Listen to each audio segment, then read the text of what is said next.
Bienvenidos a un nuevo capítulo de Tinto en Blanco, el podcast de Bocanaris, donde brindamos en cada episodio con los grandes protagonistas del vino chileno. Hoy día está con nosotros Felipe García, enólogo y propietario de PS García. Bienvenido, Felipe. Muchas gracias, Cata, por la invitación. Un gusto estar acá. Oye, estoy súper contenta de que estés con nosotros. Yo personalmente he seguido de cerca tu trayectoria y sé que tienes muchas historias que contar. Así es. Así que empecemos por el comienzo. La idea es que quienes nos ven puedan saber un poquito más sobre ti, sobre tu inicio también en el mundo del vino y todo tu camino hasta ser un emprendedor del vino chileno, ¿verdad? Wow. ¿Te defines así o no? ¿Como emprendedor? Sí, emprendedor. ¿O empresario? No, emprendedor. Ya, sí, porque hay una... Cuando facture como Shakira ya vamos a ser empresarios. Ya. Claro, hay una delgada línea en la diferencia, ¿no? El como par de cero. Un emprendedor, no sé si la diferencia está en la facturación, ¿eh? Yo diría más como en el espíritu. Yo creo que sí, emprender no es para todos. Oye, y cuando ustedes, porque mucha gente se pregunta eso, yo creo, como la idea de tener un proyecto personal, ¿cómo se hace concretamente? Porque ¿dónde sacáis los tanques? ¿Dónde sacáis la uva? Cuéntame un poquito como... Porque muchas personas creen que hay que ser millonario para tener un proyecto que lleve... O sea, personal, ¿no? No. Pero ¿cómo, en lo concreto, digamos, cómo se lleva a cabo una idea así? En lo concreto, hoy día hacer vino es muy fácil. Siempre el tema de aprenderlo. Claro. Ese es el desafío. El gran desafío. Y claro, hoy día está toda la logística que ya tú puedes hacer maquilas, o sea, tú puedes contratar espacio en una bodega que te arrienden los tanques para fermentar tu uva, después tú comprar contenedores para la guarda, barrica, huevo de concreto, o arrendarlos también, y al final, después del proceso de guarda, tú arriendas el servicio de embotellado y etiquetado. ¿Que es un camión gigante que viene? Puede ser un camión que llega, o si hay en la viña donde tú estás haciendo los vinos tiene línea de envasado, claro, también lo puedes hacer. Por ejemplo, nosotros nos hicimos bodega el año pasado, donde estamos fermentando y guardando nuestros vinos, pero antes de eso tenemos el servicio contratado en William Cole hace un montón de años, donde fermentamos nuestros vinos, guardamos las barricas y después envasamos los vinos. Y tenemos una bodega aparte que ya guardamos nuestra botella envasada. Entonces, eso hoy día es más fácil. Cuando partimos en 2006, había muy poca gente haciendo proyectos chicos, entonces habían ciertas dificultades de conseguir bodegas que te arrendaran el espacio. Nosotros somos compadres con los Gilmore, con la Dani nos dio el espacio para hacer los primeros vinos allá. Y después, cuando tenías que ir a negociar, por ejemplo, a comprarle botellas en las cristalerías, no te vendían un palio, dos, tenías que pagar al contado, no había crédito, con los corchos lo mismo. Y hay un punto de inflexión que es cuando se crea MOVI, que es el Movimiento Viñatero Independiente del año 2009. Ahí ya teníamos una masa crítica, que éramos 12, que crecimos rápidamente, y ahí podíamos hablar con las cristalerías, con las corcheras, y decir, oye, somos varios los chicos que queremos comprar, y se abrió como la división pequeñas viñas, o viñas micro, o claro. mini. Qué bonito MOVI. MOVI es maravilloso, porque, una frase que no es mía, pero MOVI democratizó la producción de vino en Chile. Antes la producción estaba destinada a las viñas ya, como decís tú, grandes, establecidas, que tienen un viñedo o una bodega, pero gracias a MOVI hoy día se venden, todas las cristalerías venden por volúmenes bajos desde un pallet de botellas, los corcheros también venden poquito, puedes hacer maquilas, hay líneas de envasado, líneas de etiquetado, puedes hacerlo todo a escala mini, y lo más importante es que hay desde restaurantes como este o tiendas especializadas, que hay un mercado donde vender los vinos. Sí, claro. Antes la comercialización era un tema muy importante. Yo te conocí a ti cuando yo estaba en Hyatt, ¿te acuerdas? Sí, tú eras sommelier de Hyatt. Yo era sommelier de Hyatt antes de hacer Bocanari, y la primera vez que me hablaron de MOVI, que como que estaban recién... ¿Qué año se hizo MOVI? El 2009 parte. El 2009, claro. Sí, entonces era súper interesante porque la mayoría de las viñas eran grandes, no nacían proyectos nuevos, eran como siempre las mismas, toda una cosa muy tradicional. Y en Hyatt, que bueno, era una marca de lujo, digamos, hotelería, muy distinto a lo que es Bocanari, pero había un interés también puesto en el vino. Y fue como, wow, existen estos que eran como los rockeros, ¿cachai? Sí. Había como toda una onda que no solo era el pequeño productor, sino que era un espíritu así como de rebelarse, de ir todos juntos, como... Al menos lo percibía yo así desde afuera, no sé cómo lo vivían en la interna, pero parecían ser todos amigos, todos súper en el rock and roll, como venir a desestructurar todo este mundo del vino. Y mucha presencia en las ferias, yo creo que en particular de Moby en general. Tú y Connie en ese tiempo también estaban mucho en la feria. Yo creo que eso los hizo muy bien para darse a conocer, porque tampoco las redes sociales en ese momento no cumplían un rol como hoy para el tema de la comunicación. Entonces era como el 1 a 1 en la feria. Uno iba, te encontraba. Yo creo que era como el clásico de todas las ferias. ¿Era importante para ti estar o no? Sí, fue súper importante porque dentro de la formación de Moby, yo, hasta que estaba en Casa del Bosque, no pertenecía al directorio, pero sí estaba en el comité creativo, que estaba con Derek y Julio Donoso, que yo básicamente anotaba la idea y decían, cabrón, esto es lo que podemos hacer, porque ellos tenían 200 ideas más, estaban en otra dimensión. Y ahí empezamos el concepto de color, de la polera negra, el rock and roll. Nuestra salida de Moby al mercado, siempre hemos dicho, fue con Pasamontaña y Molotov, porque teníamos que desbancar el establishment, teníamos que ganar un espacio, porque era Viña Carmen haciendo un reclame de la ópera y un vestido largo y muy pomposo, y finalmente nosotros queríamos democratizar o llevar el vino a la cultura. Pero fue súper bien hecho. Fue bien hecho y yo creo que hubo un grupo muy potente que no éramos todos amigos, pero esa es la percepción. Por ejemplo, a Sven yo lo conocía muy poco, pero con Sven, con Derek, Sergio Bendaño, Andrés Sánchez, Julio. ¿Y quién convoca a toda esta gente? ¿Cómo se juntan? ¿A quién se le ocurre Moby? Eso en una comida en el Hyatt, que le hace una tonelería que es Saurí.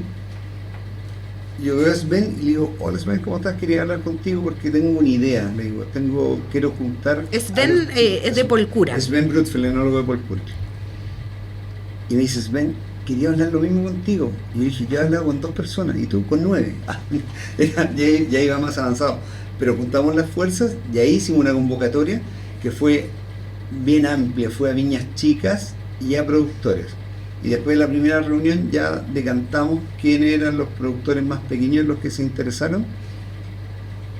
Y posterior a 2 reuniones más ya en el Baco, nos juntamos los 12 que partimos con el proyecto, que le pusimos el nombre y dijimos ya. Y el nombre estuvo bien puesto también porque era el hecho de decir movimiento de viñateros independientes, te hablaba como una especie de revolución, era un movimiento. Efectivamente que eso fue clave porque lo definimos bien desde la semántica, porque movimiento es un concepto que se mueve, que avanza, que cambia, que transmuta, no es... siempre hago este símil como el discurso de Martin de Luther King, que dice I have a dream. Con el sueño él comparte con la otra persona y lo hace parte de ese sueño. Si él dicho I have a plan, dice ya tiene un plan, no es un sueño. Entonces, esto mismo, si es algo concreto, grupo de productores independientes, no tiene un solo concepto de agruparse. En cambio, el movimiento parte con una idea y se va desarrollando en el camino, que eso es muy lindo. Y también fuimos a la semántica de viñatero, porque muchos dijeron viñatero hay que tener viñedo, ¿no? Viñatero es quien trabaja la vid, quien hace vino de la vid, entonces claro. También nos ampliamos a más conceptos, y esto era muy divertido, porque siempre dijimos que Moby fue un grupo de excepciones. Teníamos productores que tenían bodega y viñedo, otros que tenían bodega y no tenían viñedo, otros que tenían viñedo y no bodega, y productores que no tenían bodega ni viñedo. Más encima teníamos conde italiano, abogado suizo, fotógrafo californiano, publicista canadiense, tenía un mix Claro. de personas, profesiones, pero que todos tenían su proyecto y el dueño estaba involucrado un 100%. Eso definió nuestra formación y finalmente fue entregarle mucho tiempo a este grupo y posicionarnos de buena manera. O sea, eso fue, Eran como los rockstars del sí, vino chileno. no. Después con el tiempo en las ferias llegaban productores y dicen, no, yo estoy haciendo vino, pero cuando crezca, o sea, en volumen, ¿no? Cuando crezca quiero ser parte de Movi. Te decían eso, entonces tú decías, wow, vamos bien. Sí, pues qué bonito, fue el puntapié inicial. Hoy día hay muchas más agrupaciones, también están los Chanchos Lenguados, o no sé, Colchagua Singular, que es como un parte. Exacto, pero de alguna manera todo el tema colaborativo en los pequeños productores, ya sea de vino o donde sea, en el rubro en que uno se mueva, genera un impacto bien lindo, porque va haciendo que las cosas que son difíciles sean más fáciles, si juntan fuerzas, ¿cierto? Y además, de alguna manera, yo creo que lo más bonito que hizo Movi, que para ustedes debe haber sido súper como inspirador también, es como la gente los percibía. Yo siempre analizaba mucho eso, porque era como, no sé, si yo decía, oye, yo conozco a Felipe, o ¿cachai? Era como, ¿en serio tú lo conoces? Como que era casi que el rockstar del vino, sí, y todos los Movis tenían esa, para quien conocía más del vino y sabía de ustedes, era como, no era como, oh, los pequeños productores, ¿cachai? Era como los que la llevan. Sí, era bacán. Fue muy lindo porque también, claro, nos posicionamos en esta agrupación con vinos de alta calidad. Sí. O sea, todos los vinos de estos productores son re buenos, son súper reconocidos. Y además, tener esta cercanía que el dueño te hablara. Sí, pues. Entonces, claro, partimos, la primera feria del 2009 fue en Cata y Vino, que se hacía en el Sheraton. Nos tiraron ahí sin aire acondicionado, que se echó a perder, estábamos todos transpirados, pero hay gente que salía y me escribía, hice toda la degustación y sonaba Pixies. Y eso ya los tenían locos. Y al siguiente año ya nos dieron un salón más grande. Después hicimos en el Plaza San Francisco también, partimos un rinconcito. Después nos dieron todo el restaurante para nosotros. Terminaba en fiesta, llevamos cerveza. Fueron un posicionamiento muy lindo y la gente nos recibió muy bien. Y al final, claro, nosotros en esa época no había muchas redes sociales. Hicimos el boca a boca, el puerta a puerta. Yo con las niñas hacía a un mall, entraba a la tienda de vino que hubiese y así me presentaba, hablaba con los vendedores. Sí, pues la gente estaba, el público estaba acostumbrado a que detrás de un stand había una promotora. En cambio, con ustedes fue como encontrarte con el enólogo, además el dueño del proyecto, entonces hay una cara, hay un contacto directo que yo creo que hace la diferencia enormemente. Sí, fue total. Fue, como dice, ¿qué te diferencia tu viña de la otra? Es que aquí te puedo hablar en primera persona. Claro. Eso es vital. ¿Y en qué estás hoy? Cuéntanos, porque, bueno, García Schwaderer ya no existe hace varios años. Sí, el 2017 cambia el nombre a García, la sociedad se llama García Mendoza porque mis socios son Patricio Mendoza, Sergio Mendoza y Nico Mendoza, papá, hijo mayor, segundo hijo. Y con la familia Mendoza desde el 2009 que nos conocemos. ¿Ellos eran, tú comprabas uva de ellos para hacer vino? ¿O cómo los conociste? No, la historia, parte de la historia que nos conocimos porque ellos querían plantar un Cabernet Sauvignon en el campo que tenían en Itata. El campo se llama Piedra Lisa. Y me invitan a ir. Entonces vemos otra loma, esta es la primera loma de la cordillera de la costa, granito. Entonces, pero había algo distintivo, que había un río, no un arroyo, y al otro lado había un cerro, el primer cerro de la cordillera de la costa, con una loma de país preciosa. Y yo le digo, ¿de quién es eso? No, eso es nuestro, dice. Entonces le digo, vamos allá, que allá está el oro. Y parece que fui muy convincente cuando llegué y conversé, porque finalmente terminamos injertando al siguiente año país con Cariñán, Grenache, Mourvedre, un poquito Petit Verdot y al año subsiguiente Duric. Y ahí empieza nuestra sociedad. Yo los asesoré, dije, no les cobro nada, lo único que compromiso es que cuando esto produzca nos vendan la uva a nosotros. Y fue lindo porque llamamos a Renan también, que nos ayudó con los injertos, a llevar mejor las plantas. Y después ellos pasamos a estar más que de proveedor de uva, sino que a ser amigos. Y ahí el hijo mayor, que es Sergio, fue nuestro primer socio. Sergio trabaja en finanzas, es CFO de una empresa portuaria muy grande, hoy día está viviendo en Carolina del Norte.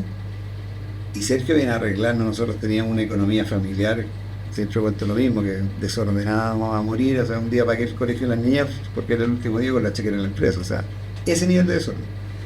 Y Sergio viene a arreglar toda la parte financiera y ahí también él pone plata y nos ayuda en la administración.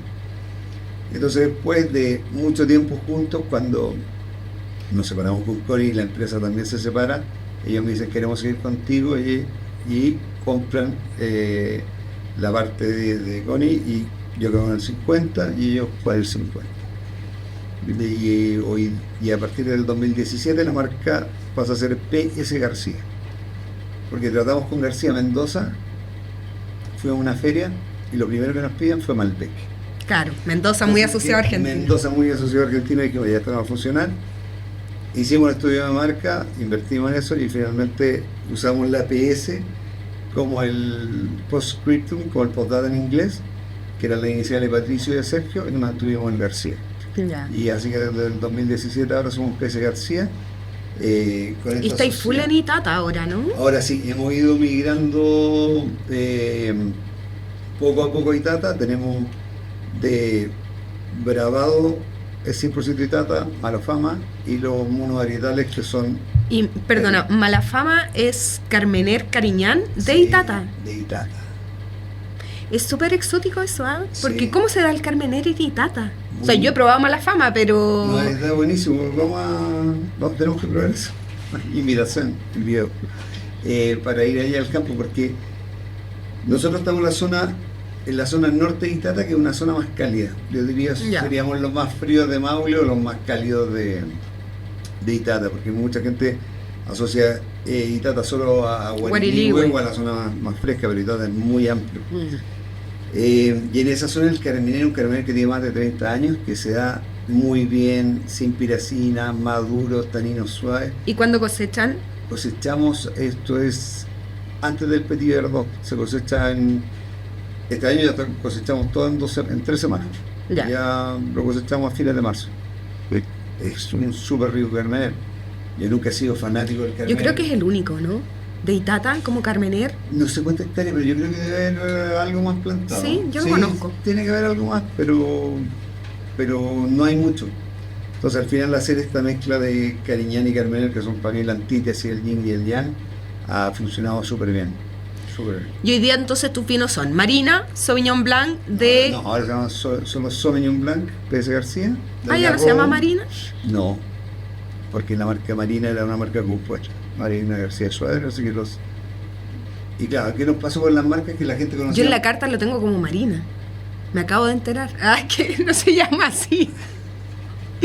Porque claro, es de Algarrobo, ahora antes era Casablanca. Exacto, entonces lo que pasó cuando cambiamos a PS García, sacamos el Marina y el Sofía. Porque al final también lo que nos pasó es que la gente conocía más las marcas de los vinos que la marca en sí. Entonces era Facundo García Suárez. Claro. Entonces quedaron con Facundo. Ah, usted hace Facundo. Así. Entonces lo que hicimos también con un concepto de marca fue PS García para todo. Y después ya fue Sauvignon, que es a los últimos 3 años ha sido Algarrobo. Después el Pinot Noir sigue siendo Casablanca.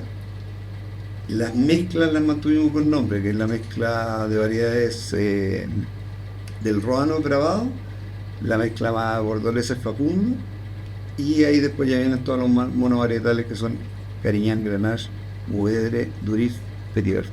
Los de etiqueta sobria. No, eso fue una apuesta también, ahí con un gran amigo, con Gianluigi Pimentel, que nos ha ayudado en todo el concepto de marca.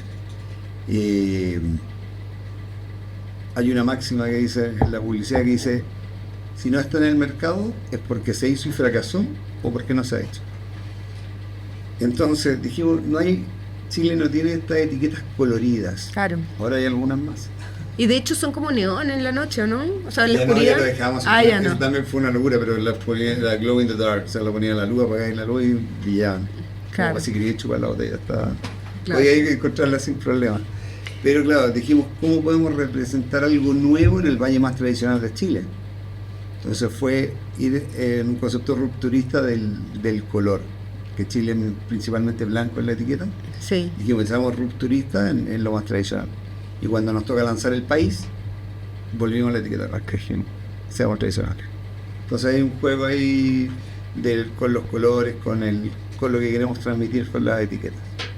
Así que hoy día, muy enfocado en Itata, pues seguimos teniendo Sauvignon Blanc y Pinot de Algarrobo y Casablanca, pero también hemos ido incursionando a poco en los países para hacer este traslado de los pinos de los países de Casablanca e ir afincándonos un poquito más en Itata, o sea, tratando de afincarnos más en Itata.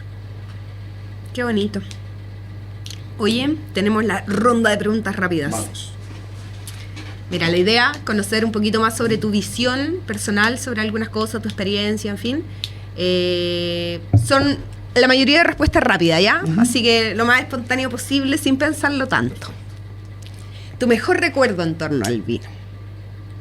O haber conocido a Rush. Oye, en Bocanarista también conociste a alguien como famoso que te gustaba, ¿o no? ¿O nada que ver? Como que una vez me acuerdo que me comentaste que tenía ahí una foto con un rockero. Ah, no, esa fue en el Peumayén, que ahí fue el vocalista que está de vacaciones.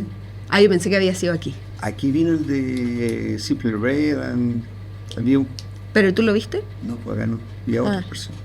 Ah.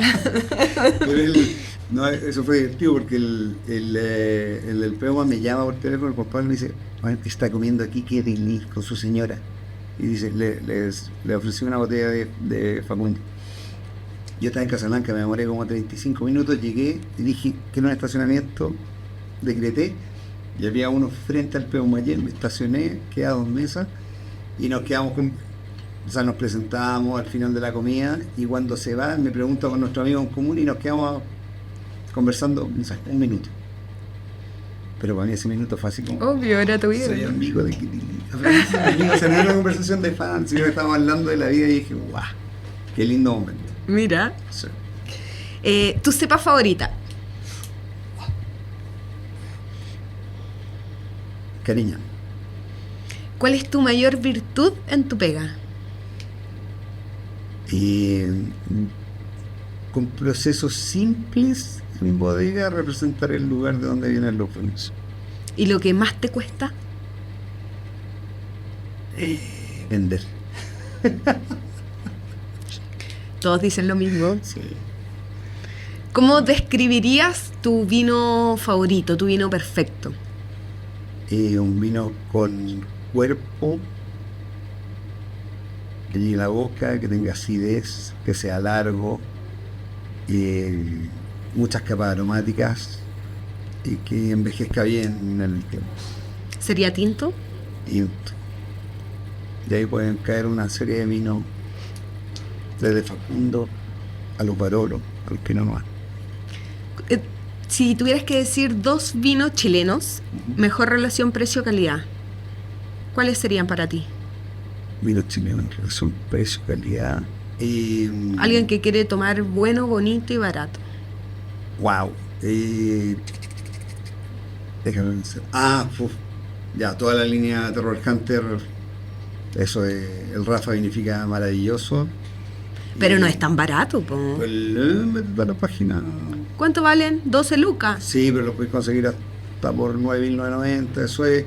Pero eso tiene Carmener de Peumo, Cabernet de Maipo, Pinot de Leña, Sí. O sea, No, sí, está muy bueno. Son un buen precio, no el 5.990, pero está ahí cerca de las 10 lucas. Y Ya, pero menos de 10 lucas. Menos de 10 lucas, Es poca la gente que compra vinos de más de 10 lucas. el 4% de la venta están sobre 10 lucas. Nosotros vivimos en el nicho Sí. muy chiquitito. Vinos de menos 5 lucas. Menos de 9, vamos a decir. Me pusiste ahí en un desafío, pero que serían como vinos de supermercado en realidad, como que ahí uno encuentra más... A mí lo que, bueno, lo encuentro que lo hacen muy bien, todo Casa Silva, la línea de Dominga. Doña Dominga, sí. Anda súper bien. Concuerdo. Y tú ves que los años están, pero si pudieran vender 2026 ya lo vendría porque vuelan y a la gente le gustan mucho. Sí. Dos personas del mundo del vino a quien tú admiras. Pueden ser periodistas, dueños de viñas, enólogos, la profesión que sea, digamos, pero que forme parte de la escena del vino chileno.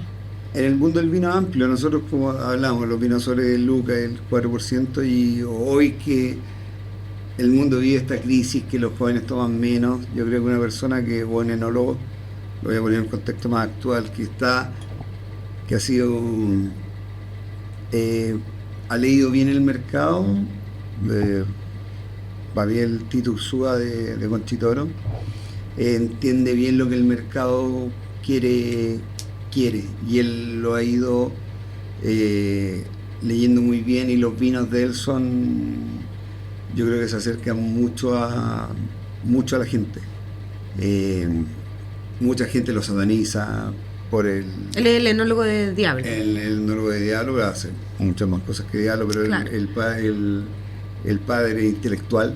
Claro. Pues finalmente a estos consumidores que no toman vino hay que engancharlos de alguna manera, y yo creo que todo lo que hacen a mí mientras se tome vino encuentro que es el primer paso. No van a, sí, pues, son vinos más dulces. Son vinos más dulces, después vienen los saborizados, yo creo que hoy día estamos compitiendo con los ready to drink, con cerveza, con los mocktails, con un montón de cosas que finalmente nos quitan consumidores, y que entren a un vino fino inmediatamente es difícil. Yo creo que ahí hay el Tito en los últimos años ha leído súper bien el mercado, eso lo pongo como en actualidad. Y wow.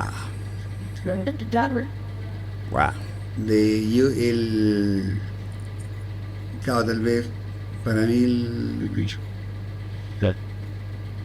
tener...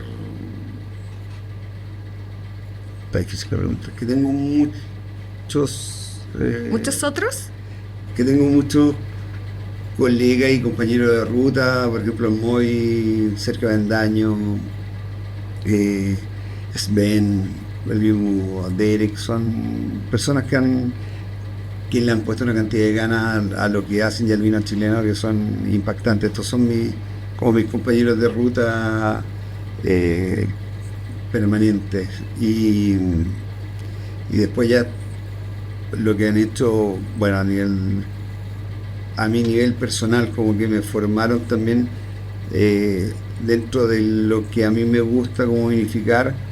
El Benjamin Leroux de la Borgoña, que lo puedo llamar amigo, ha estado haciendo vendimia acá en Chile. Yo hice 3 vinos, 3 añadas allá, seguimos conversando hasta el día de hoy, y la sensibilidad con los vinos, la preocupación, yo creo que también a mí me formó mucho en el cómo vinifico hoy día y en el producto que busco.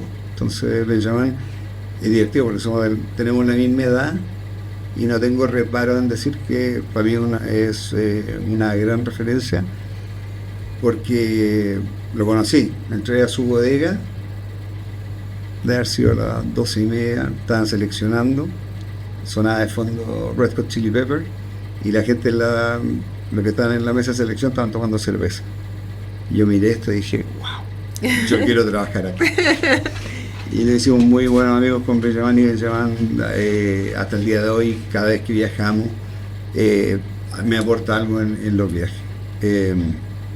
Y bueno, ahí después que son tantos años, tantos buenos amigos, o sea, me he mencionado varios acá, Gonzalo, que tiene una formación muy en Burdeos, yo más en Borgoña, ese complemento ha sido muy lindo dentro de la amistad.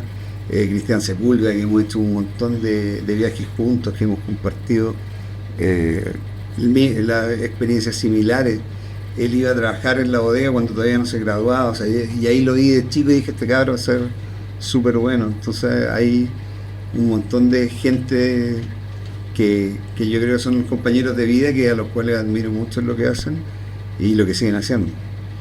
Súper. Si no tuvieras un proyecto personal, ¿en qué viña te gustaría trabajar como enólogo? Así como toc toc, dame pega. Toc toc, dame pega. Qué huella.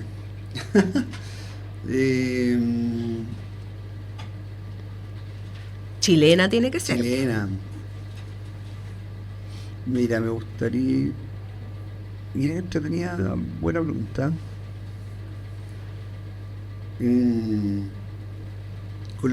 A los que lo encuentro muy seco y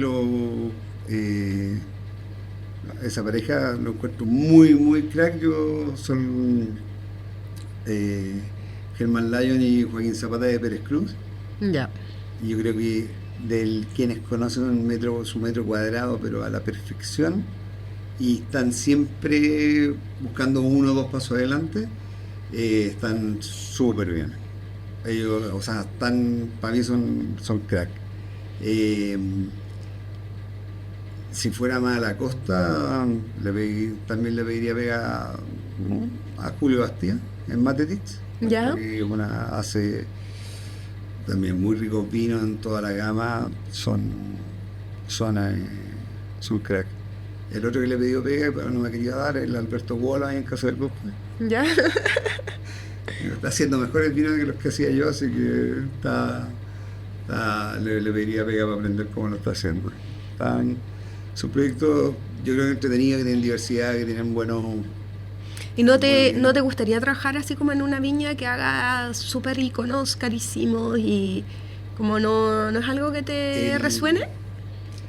Yo creo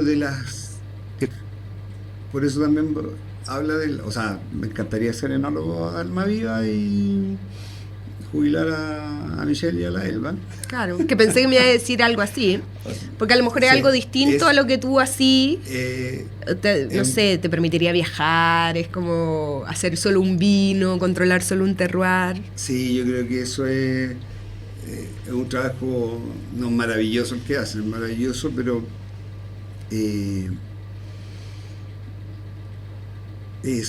yo creo que un trabajo de una dedicación tremenda como dices tú, en este caso son Almaviva y Yepo, o Seña, o Chadwick, yo creo que o Don por eso, Melchor. en mi cabeza yo lo veo más amplia, tal vez. Ya también le hubiera hace escuchar el piso a Andrea León en Claude ahí. Claro, ahí tiene más cantidad de vino, que yo creo que sería para mí así como bodega, porque estoy pensando también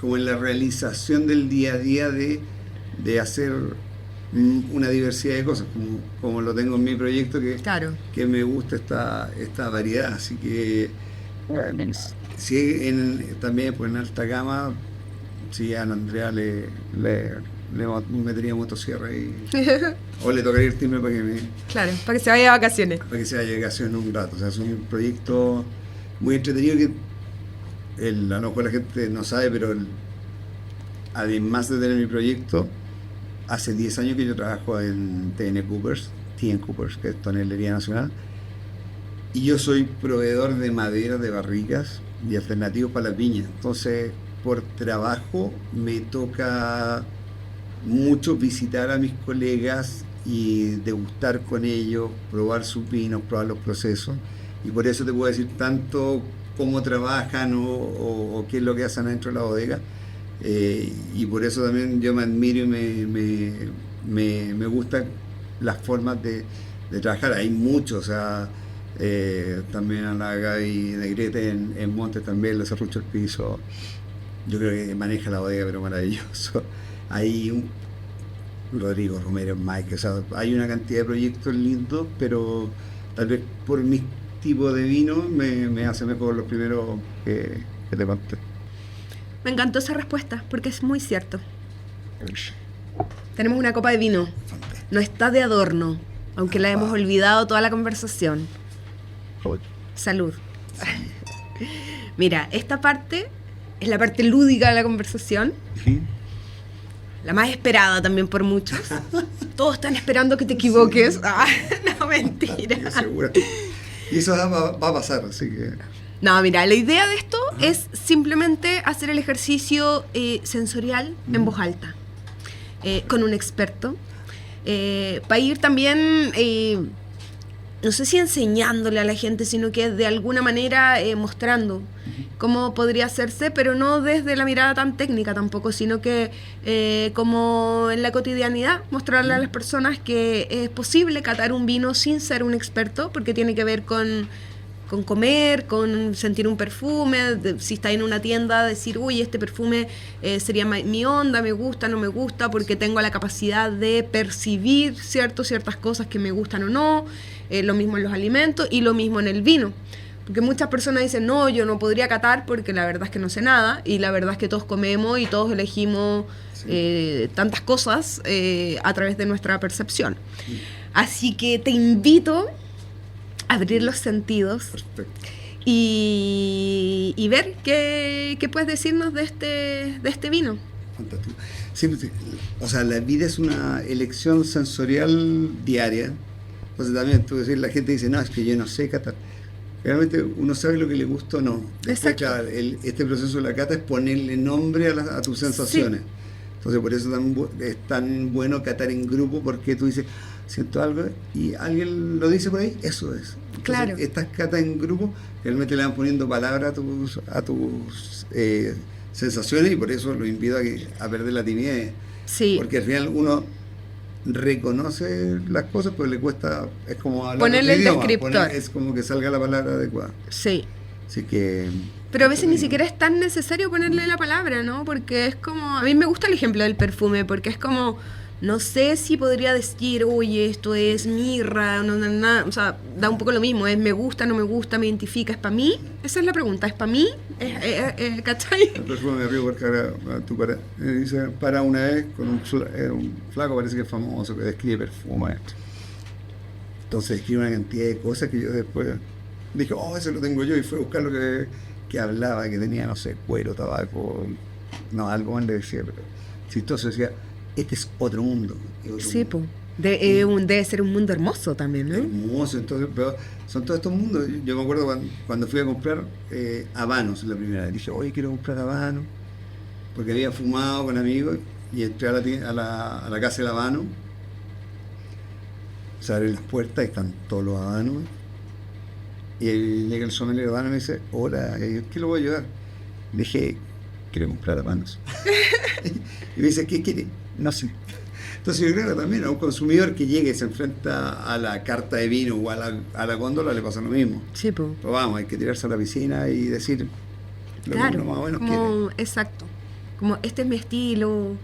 No hay ningún estilo mejor que otro, porque hay gente también que dice, oye, yo prefiero el vino, que no necesariamente es el que prefiere el experto, ¿no? No, eso, no hablamos de eso, pero lo que la prensa le gusta y lo que le gusta a la gente. Sí, pues, hay un mundo de diferencia. Es un mundo de diferencia. Sí. Cuando se relacionan los dos es lindo, pero son cosas son perfiles diferentes. Claro. Es algo que busca sofisticación o algo muy icónico versus el consumo que te genera placer. Sí, pues. Bueno, para mí el restaurante que yo hice con más éxito de prensa, salí elegida, no yo, sino que el chef revelación, la misión. Sí, mejor apertura del año, o sea, ya era como no podíamos tener, o sea, obtuvimos todos los premios de la prensa y el cliente no fue, tuvimos que cerrar. Sí, ¿cachai? Entonces al final es como... Sí. Sí, de hecho apañaste en varias cosas, viste que yo inventaba, ¿qué hacemos? Cata, vamos. Claro, invitemos al enólogo, hagamos degustaciones gratuitas, o sea, yo creo que hicimos todo, pero no... Sí, finalmente eso es lo que se vende y en la prensa son cosas diferentes. Finalmente, para mí, como productor de vino, los críticos y los puntajes generan un reconocimiento al vino, que eso te valida. Pero esa validación va mucho más cuando tú buscas un importador, cuando alguien tiene que elegir ese vino, que va a ser alguien especializado.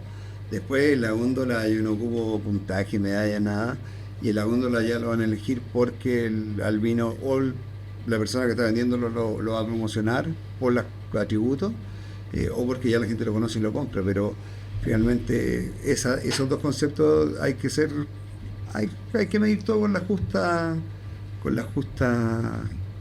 medida o la justa vara de que representa. También llena la copa, parece, ¿no? Como que va a estar difícil moverla tanto. No, pero somos profesionales. Sí. Y aquí la gente, claro, no va a ver bien el color, pero es un color Aquí hay una hojita blanca. que habla de un vino que tiene un rojo. Aquí ya empezamos las tonteras de los nombres que usamos. Hay un rojo que está más rubí, con notas granate, o sea, está más hacia el café.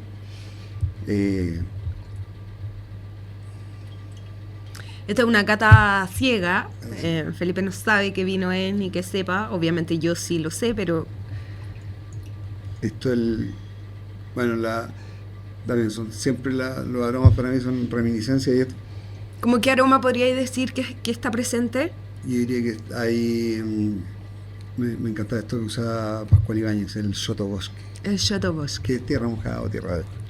Pero el sotobosque. Sí, pues mucha gente, es que no sé por qué usamos palabras tan ciúticas. Sí, como que al final alejan a la gente. La gente no entiende nada. Exactamente, cuando le dices, esta tiene una confitura de regaliz. Claro, suena tan lindo, pero la verdad es que no dice nada. Yo tuve que ir a comprar regaliz una vez porque me cachaba que era. Sí. Y todos decían regaliz. ¿Y dónde se compra regaliz? En la especia. Sí, para mí, en mi primera sensación, yo diría que es un Pinot Noir. ¿Por qué? Porque siempre el sotobosque, la tierra mojada, me recuerda al Pinot. Y el color también, es divertido el Pinot porque el color como que va envejeciendo, pero el vino se mantiene fresco. Bueno, es porque, ya, pausa química, el Pinot tiene menos tanino, entonces la fijación de los antocianos, que son los que le dan el color, hace que el antociano se vaya perdiendo y pierde ese tono rojo, a diferencia, por ejemplo, un carminero, un syrah, que va a vivir en estos tonos casi violeta mucho tiempo. El Pinot Noir es más ligero y por eso su envejece más finito. Mira. Yo ya me la jugué hace cacho, por sí, el color, por el aroma. Lo acertaste. Es un Pinot Noir. Es un Pinot Noir. Es un Pinot Noir. Bueno, no vamos a mantener el misterio porque... Vamos a ver qué Pinot Noir. Y mucha gente dice el Pinot Noir es como el más... el blanco de los tintos, vamos a decir así, porque se toma un pelín más frío, ¿verdad? Porque es más ligero, no necesariamente, pero la mayoría. Ahora, desde que nació el Censo, el País y todos estos otros, al final ya no solo el Pinot está en esa categoría. Claro, del tinto ligero. Ya, cuando vamos a hacer un amigable. Esto es un dato histórico, porque claro, acá en Chile nosotros hicimos Cabernet Sauvignon toda la vida. Entonces cuando vino la película Sideways y las ventas de Pinot explotaron, Chile empezó a producir Pinot Noir, pero hacíamos el Pinot Noir como el Cabernet.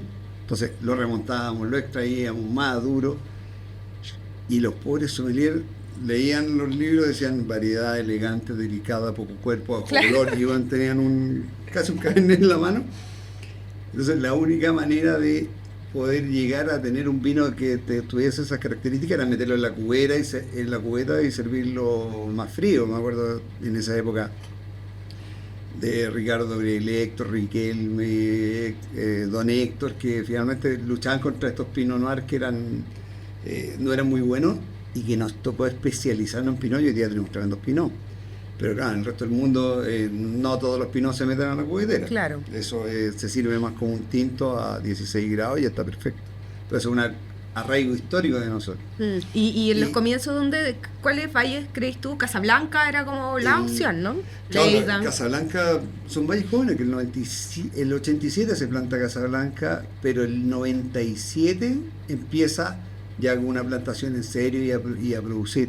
O sea, son un valle que tiene menos de 30 años. Claro. Después viene Lleida, el norte, que tiene tremendos resultados con los Pinot Noir, con Calcario, después el sur, Malleco.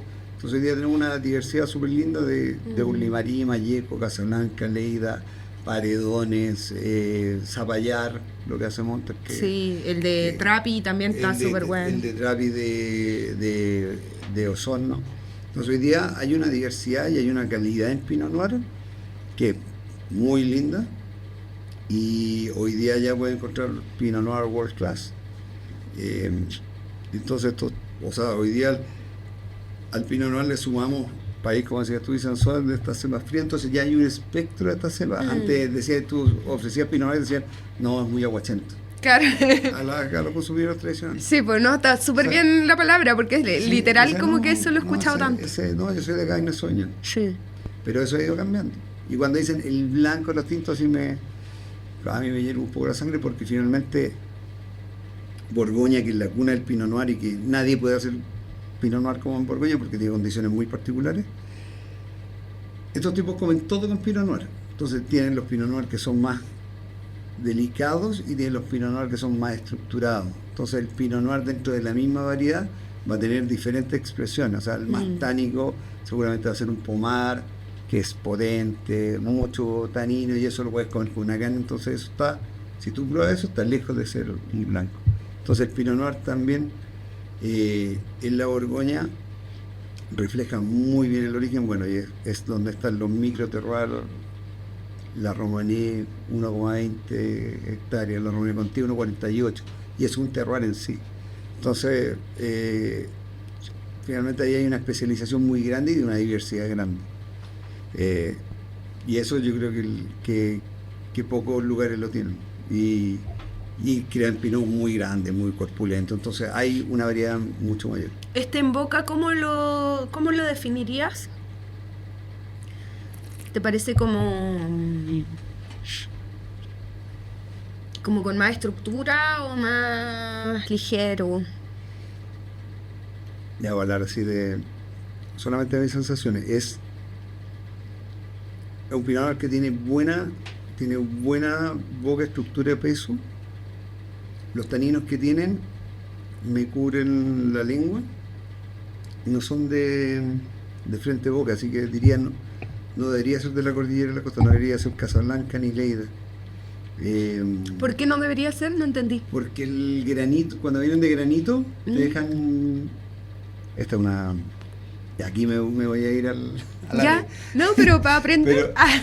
Pero yo creo que la gente busca técnicas. Cuando degusto vinos que vienen de suelo de granito, que para la gente del granito es el maicillo. Toda la cordillera de la costa, se han ido a la playa, todo lo que estaba el Quisco, todo es granito, y ese granito parte en el norte, en Limarí, hasta Concepción.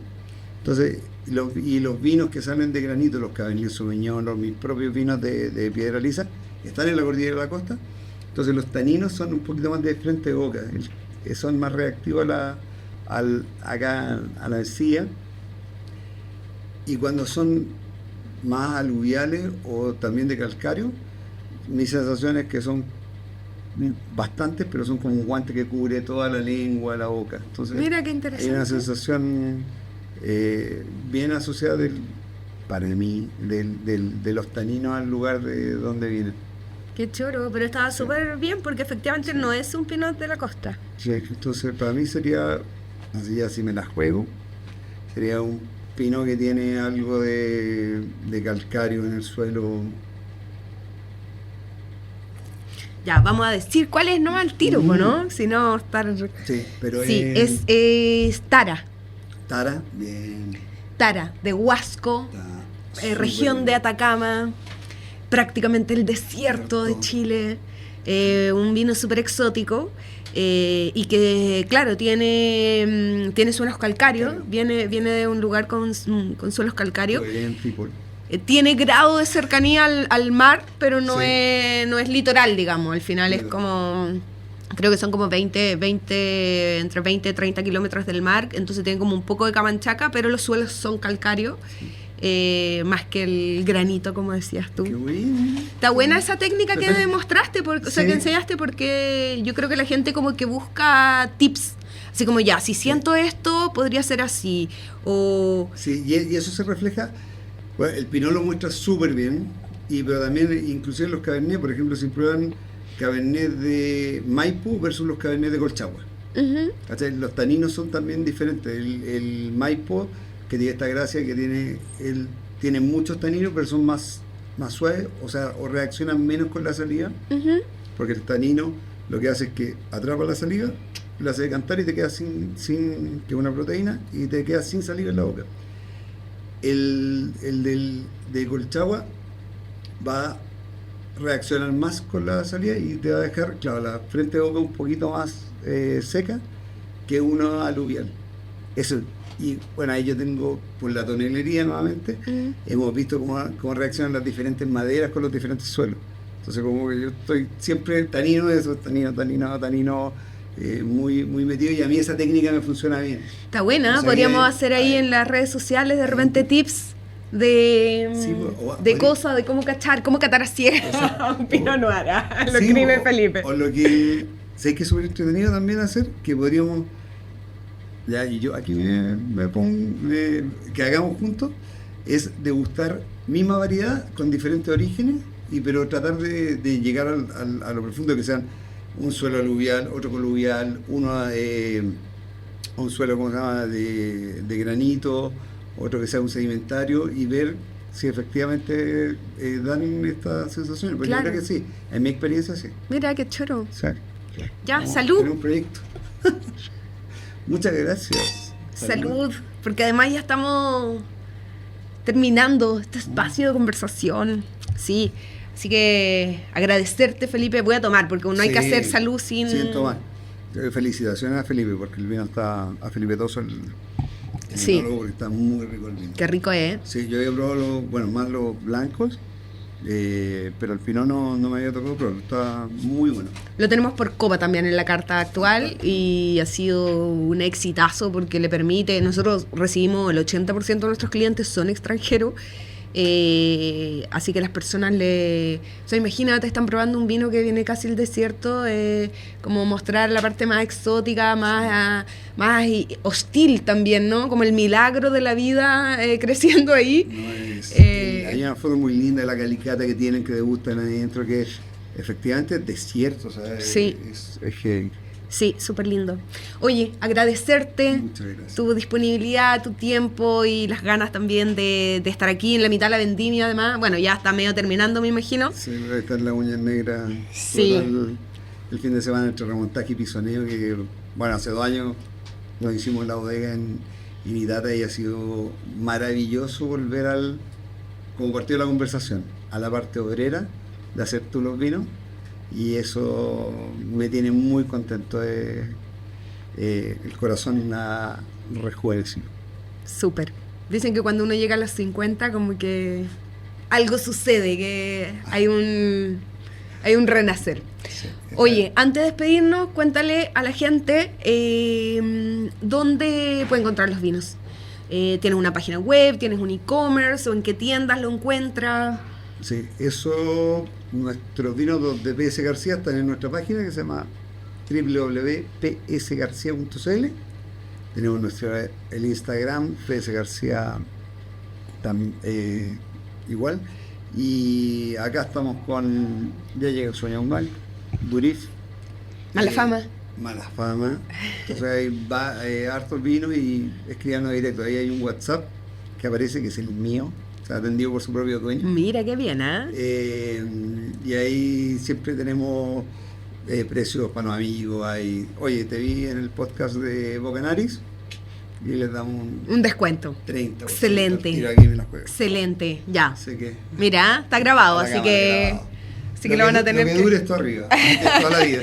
Para siempre. Sí, ¿ah? diga Bocanaris. Estamos haciendo una biblioteca entrevista con Exacto. los grandes enólogos de Chile, así que gracias por ser parte. Vi los 4 capítulos anteriores y muy, muy orgulloso de estar acá. Y bueno, Maravilloso. nuestra vida nos ha juntado un montón de veces. Sí, po. Con los Movi hicimos la preinauguración De aquí. de acá arriba. Sí, así muy la- significativo Moby para nuestro inicio. Sí, Como fue- la energía del vamos, sí, ¿cachai? y ese carrete fue muy bueno. Sí, estuvo entretenido. Gracias por la invitación de nuevo. Bueno, nos despedimos agradeciendo a Felipe, agradeciendo también a todos los que nos ven. Los invito a suscribirse a nuestro canal de YouTube, a poner likes en en el YouTube, en el Instagram, y también a dejar sus comentarios para sugerencias de enólogos o viñas que quieren que invitemos en el futuro, preguntas que quieren que les hagamos. Así que gracias a todos, gracias Felipe, y salud con vino chileno. Salud.